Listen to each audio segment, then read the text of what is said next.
Friends, ఈరోజు types of eggs అనే topic గురించి అకాడమిక్ డిస్కషన్ చేసుకుందాము. ఇది బీఎస్సీ బీజెడ్సీ స్టూడెంట్స్లో చాలా యూజ్ఫుల్ టాపిక్గా మనం పేర్కొంటాము. ఓకే, టైప్స్ ఆఫ్ ఎగ్స్ అంటే అండాలు రకాలుగా మనం ఈ టాపిక్ గురించి తెలుసుకోవడం జరుగుతుంది. ఎందుకంటే ఎంబ్రయాలజీ అంటే పిండోత్పత్తి శాస్త్రంలో శుక్రకణాల అండాలు కలిసి ఫర్టిలైజేషన్ చెందిన తర్వాత చివరకు అండం అనేది ఏర్పడుతుంది. ఆ అండము ఏ విధంగా ఎలా వివిధ రకాల జంతువులలో ఈ అండాలు ఎలా ఏర్పడతాయి అనేది మనం తెలుసుకున్నాము.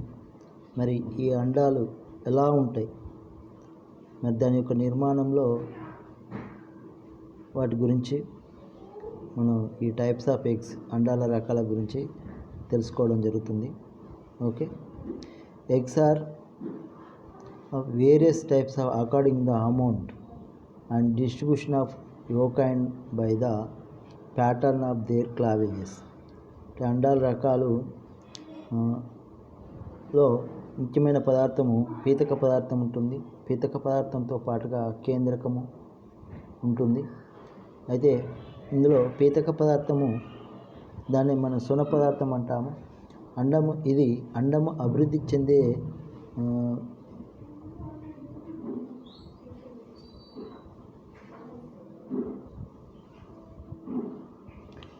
అండము అభివృద్ధి చెందడానికి, ఆ అండం నుంచి పిల్లజీవి ఏర్పడడానికి ఈ పీతక పదార్థము ఒక న్యూట్రిషన్గా పోషక పదార్థంగా పనిచేస్తూ ఉంటుంది.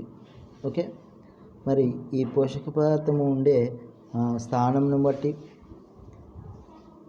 అలాగే అది ఉండే పరిమాణాన్ని బట్టి మనం ఈ అండాలను వివిధ రకాలుగా మనం పేర్కొంటాము. ముఖ్యంగా ఈ classification based on the amount of yolk present, అంటే ఆ అండంలో సున పదార్థము ఉండే పదార్థం యొక్క స్థాయిని బట్టి ఈ అండాలను మనం వివిధ రకాలుగా పేర్కొంటాము. Eggs are grouped into 2 types on the basis of the amount of yolk present in them. There are 2 types, A lethal eggs, lethal eggs. Okay, 2 రకాల అండాలుగా సున్న పదార్థం యొక్క పరిమాణాన్ని బట్టి మనం తెలుసుకుంటాము.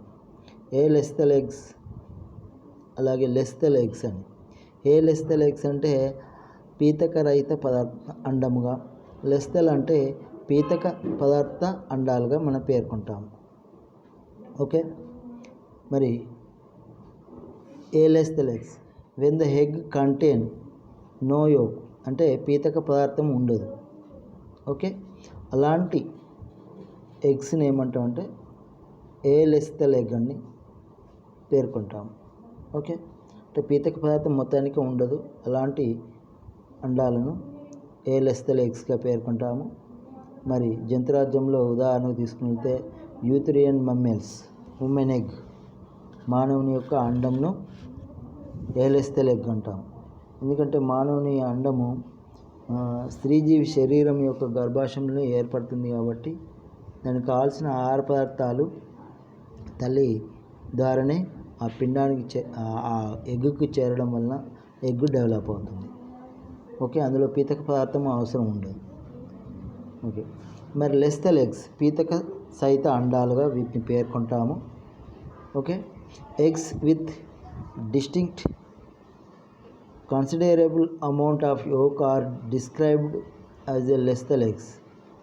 Lethal eggs are categorized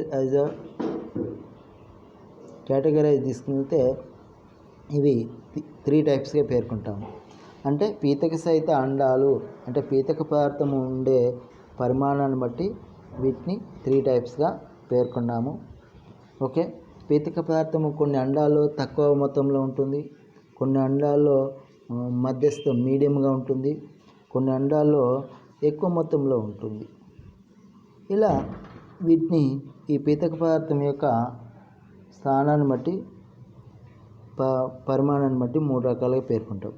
మైక్రోలెస్థల్ eggs అని, మీసోలెస్థల్ ఎగ్స్ అని, మెగాలెస్థల్ ఎగ్స్ అని మనం పేర్కొంటాం. మైక్రోలెస్థల్ ఎగ్స్ వీటిని సూక్ష్మ పీతక అండాలుగా పేర్కొంటాం. అంటే తక్కువ మొత్తంలో పీతక పదార్థము ఉంటుంది. The eggs with small amount of yolk are called microlecithal eggs. మరి Romer and Balinsky named this eggs are also named oligolecithal eggs. Okay, example echinoderms, urochordates and amphioxus. మరి మైక్రోలెస్థల్ ఎగ్స్ సూక్ష్మ పీతక అండాలుగా, వీటిలో సోన పదార్థము లేదా పీతక పదార్థము చాలా తక్కువ మొత్తంలో ఉంటుంది కాబట్టి వీటిని మైక్రోలెస్థల్ ఎగ్స్గా పేర్కొనడం జరిగింది. అలాగే రోమర్ అండ్ బల్నస్కీ అనే శాస్త్రవేత్తలు వీటిని ఈ సూక్ష్మ పీతక అండాలను ఒలిగోలెస్థల్ ఎగ్స్ అని కూడా చెప్పడం జరిగింది. మరి ఈ తక్కువ మొత్తంలో ఉన్న అండాలు తీసుకున్నట్లయితే ఏ జీవుల్లో ఉన్నాయంటే ఇకైనోడెర్మ్స్, అలాగే యూరోకార్డెట్స్ అండ్ అంపియాక్సిస్. ఇవి చాలా అంటే ప్రాథమిక జంతువులుగా మనం పేర్కొంటాం. వీటిలో తక్కువ మొత్తంలో అండాలు, సొన పదార్థము ఉంటుంది ఈ అండాలు. అలాగే mesolecithal eggs. The eggs with moderated amount of yolk are called mesolethal eggs. Example Aplysia, amphibians, dipnoi and petromyzon. Mesolecithal eggs అంటే మోడరేటర్ అంటే మధ్యస్థంగా ఉంటుంది. అంటే సోన పదార్థము చాలా ఎక్కువ ఉండదు, చాలా తక్కువగా ఉండదు, మధ్యస్థంగా ఉంటుంది. ఇలా మధ్యస్థ పీతకాండాలను వీటిని మీసోలెస్థల్ లేదా మధ్య పీతకాండాలుగా పేర్కొంటాము. మరి అండాలు తీసుకుంటే అప్లిషియా అనే జీవిలోను, అంఫీబియన్స్ జీవుల్లో, డిప్నై అనే చేపల క్రమానికి చెందిన జీవుల్లో, అలాగే పెట్రోమైజన్ అనే జీవుల్లో ఈ మీసోలెస్థల్ టైపు అండాలు కనబడతాయి. ఓకే, మూడవది మెగాలెస్థల్ ఎగ్స్.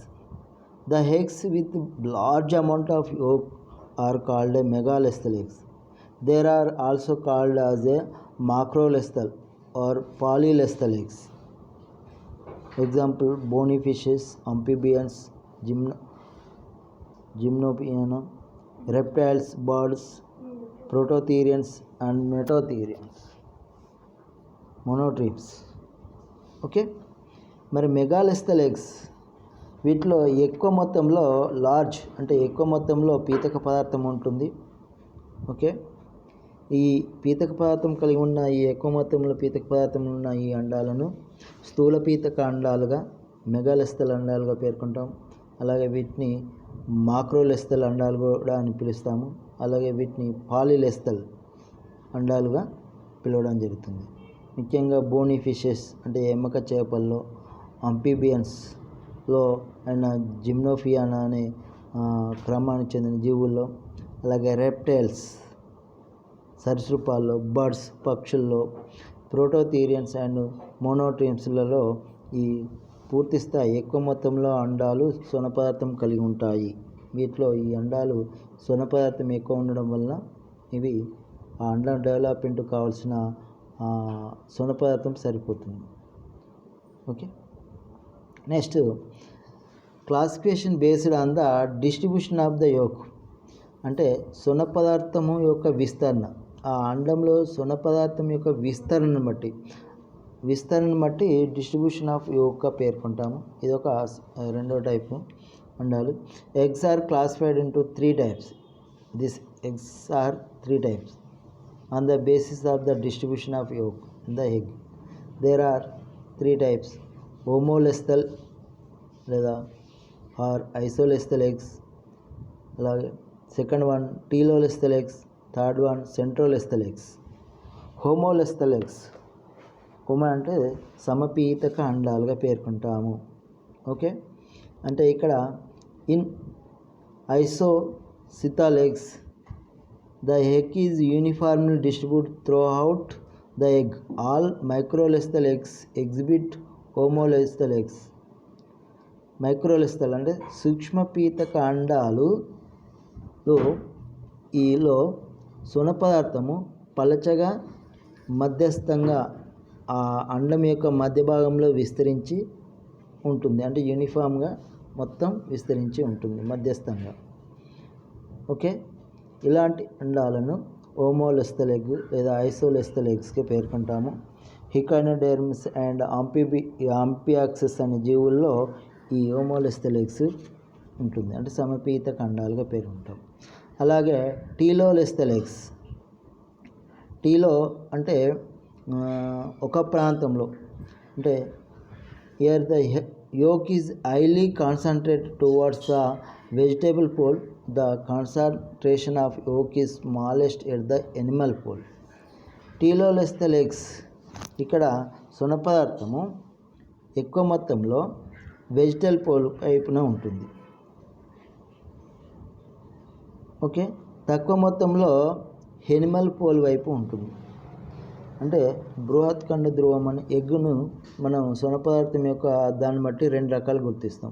అంటే ఎనిమల్ పోలు, వెజిటల్ పోల్ అని. వెజిటల్ పోల్ అంటే బృహత్ ఖండ ధ్రువం అని, ఎనిమల్ పోల్ అంటే జాంతవ ధ్రువంగా పేర్కొంటాము. ఇక్కడ జాంతవ ధ్రువం వైపు అంటే ఎగ్గు యొక్క కింది భాగంలో ఎక్కువ మొత్తంలో సొన పదార్థం ఉంటుంది, కొంచెం పై భాగంలో తక్కువ మొత్తంలో సొన పదార్థం ఉంటుంది. కాబట్టి ఎనిమల్ పోల్ వైపు ఉన్న, అంటే జాంతవ ధ్రువం వైపు ఉన్న భాగంలో సొన పదార్థం తక్కువ ఉంటుంది. బృహత్ ఖండ ధ్రువం వైపు ఉన్న ఆ అండం యొక్క భాగంలో ఎక్కువ మొత్తంలో సొన పదార్థం ఉంటుంది. మరి ఇలాంటి అండాలు తీసుకుని వెళ్తే ఫిషెస్, చేపలలో, అంఫీబియన్స్, రెప్టైల్స్ అండ్ బర్డ్స్. ఓకే, ఇవన్నీ టీలోలెస్థల్ రకానికి చెందిన అండాలుగా పేర్కొంటాం. మరి సెంట్రోలెస్థల్ ఎగ్స్, మధ్యస్థ పీతక అండాలుగా పేర్కొంటాం. In centrolecithal eggs the yolk take up central position and is surrounded by the thin layer of cytoplasm. Okay, ఇక్కడ మధ్యలో సొన పదార్థం ఉంటుంది, చుట్టూరా జీవ పదార్థం విస్తరించి ఉంటుంది. ఇలాంటి అండాలను సెంట్రోలెస్థల్ అంటాము. ఇక మధ్యస్థంగా ఉంటుంది, మధ్యలో మీడియంగా ఉంటుంది. మరి ఇలాంటి ఈ మధ్యస్థ పీతక అండాలు తీసుకుంటే ఉదాహరణకు ఇన్సెక్ట్స్ అంటే కీటకాల్లో ఇలాంటి రకము అండాలుగా మనం పేర్కొంటాం. నెక్స్ట్ మూడోది classification based on presence or absence of shell. అంటే ఇక్కడ ఎగ్ను ఆవరించి బయట వైపున పొర ఉంటుంది. ఆ పొర సాధారణంగా జనరల్గా కాల్షియం కార్బోనేట్ తోటి ఏర్పడిన ఒక పెంకు కలిగి ఉంటుంది. ఓకే, మరి కొన్ని అండాల్లో ఈ పెంకు అనేది ఉంటుంది, కొన్ని అండాల్లో ఈ పెంకు అనేది ఆబ్సెన్స్గా ఉంటుంది, అంటే ఉండదు. ఓకే, ఆ అండాలలో ఈ పెంకును, అంటే ఆ అండాలను ఆవరించి ఈ పెంకు అనేది ఉంటుంది కాబట్టి పెంకును బట్టి ఈ అండాలను 2 టైప్స్గా పేర్కొంటాము. ఓకే, 2 టైప్స్గా పేర్కొంటాం. There are cleidoic eggs, non cleidoic eggs అని పేర్కొంటాము. ఓకే, క్లీడియాక్ ఎగ్స్లో the eggs which are land on dry land must be protect well, hence there are covered by calcareous shells. Such eggs are said to be cleidoic eggs. అంటే భూమి మీద లేదా నేలపైన నివసించే జంతువులు ఉత్పత్తి చేసే అండాలను ఆవరించి కార్పరము, షెల్ అనేది ఉంటుంది. ఇలా షెల్ కలిగి ఉన్న ఈ అండాలను క్లీడాయిక్ ఎగ్స్గా పేర్కొంటాము. క్లీడాయిక్ ఎగ్గా పేర్కొంటాం, కార్పర అండాలుగా పేర్కొంటాము. ఉదాహరణకు రెప్టైల్స్లో, బర్డ్స్లో ఇవి నేలపైన అండాలను ఉత్పత్తి చేస్తాయి. ఓకే, వీటిలో దాన్ని ఆవరించి షెల్ అనేది ఉంటుంది. షెల్ కాల్షియం కార్బోనేట్ తోటి అనే పదార్థంతో నిర్మితమై ఉంటుంది. అలాగే ఈ కొన్ని అండాలు నాన్ క్లీడాయిక్ ఎగ్స్లలో అండంను ఆవరించి కార్పరము, షెల్ అనేది ఉండదు. The non cleidoic eggs are not protect by shells. Shell తోటి ప్రొటెక్ట్ చేయబడి ఉండదు. This type of eggs is led by animals in whose case the development is internal. అంటే అంతరంగా పెరిగే జంతువుల్లో అంటే డెవలప్ అయ్యే జంతువుల్లో ఈ నాన్ క్లీడాయిక్స్ ఎగ్స్ అనేది ఉంటుంది, అంటే షెల్ కలిగి ఉండదు. ఓకే, ఉదాహరణకు మమ్మల్స్, ఇవి అంతర్ఫలదీకరణం చెందితే అంతర్ఫలదీకరణంలో జీవి యొక్క శరీరం లోపలనే అంతర్గతంగా ఇంటర్నల్గా అభివృద్ధి చెందుతాయి. కాబట్టి అటువంటి అండాలను ఆవరించి కర్పరం అనేది ప్రొటెక్ట్ చేయబడదు, రక్షణ కల్పించదు. ఓకే, ఉదాహరణకు మమ్మల్స్గా మనం పేర్కొంటాము. Okay, next 4th one, classification based on the pattern of development. Okay, అభివృద్ధి చెందే విధానాన్ని బట్టి ఎగ్స్ను మనం ఇంకో రకంగా పేర్కొంటాం. ప్యాటర్న్ డెవలప్మెంట్ అంటే అభివృద్ధి చెందే విధానాన్ని బట్టి. Eggs can be classified into 2 types on the base of their pattern of development. There are 2 types, determinate or mosaic eggs, indeterminate or regulative eggs అని పేర్కొంటాము. ఓకే, ఇక్కడ 2 typesగా మనం పేర్కొంటాము. ప్యాటర్న్ ఆఫ్ డెవలప్మెంట్ అభివృద్ధి చెందే విధానాన్ని బట్టి ఈ ఎగ్స్ని 2 typesగా పేర్కొంటాం. డిటర్మినేటివ్ ఆర్ మొజాయిక్ ఎగ్స్. ఓకే, ఇక్కడ in the development of certain animals the fate of every portion of the egg is predetermined. If particular portion, one or more cells of the egg is removed, the egg developing embryo will be lacking in the particular organ. Such type of eggs are called determinate or mosaic eggs.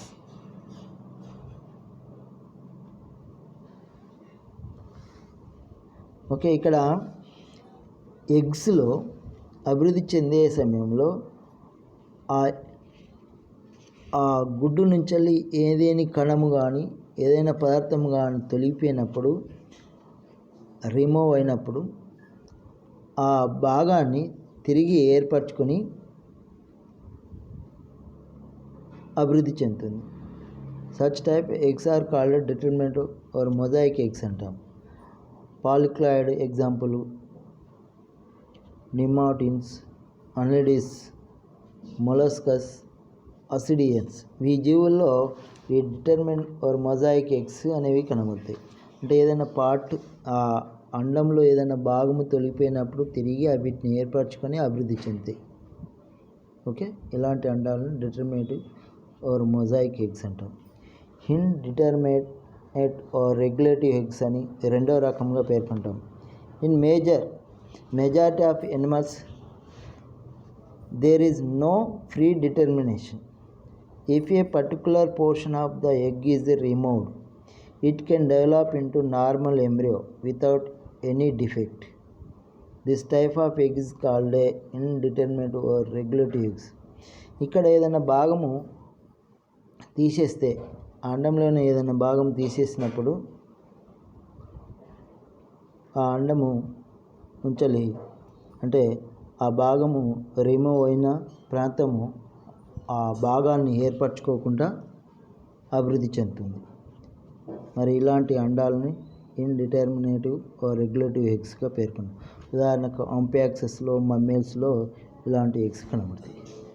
ఇక్కడ మనం చూసినట్లయితే types of ఎగ్స్లో పటం ద్వారా చూసినట్లయితే ఈ map ద్వారా Animal pole అని, vegetal pole, okay, అలాగే దాన్ని ఆవరించి లోపల సోన పదార్థం ఉంటుంది, పై భాగంలో కేంద్రకం ఉంటుంది. ఓకే, ఇది ఓకే. టుడే ఈ క్లాస్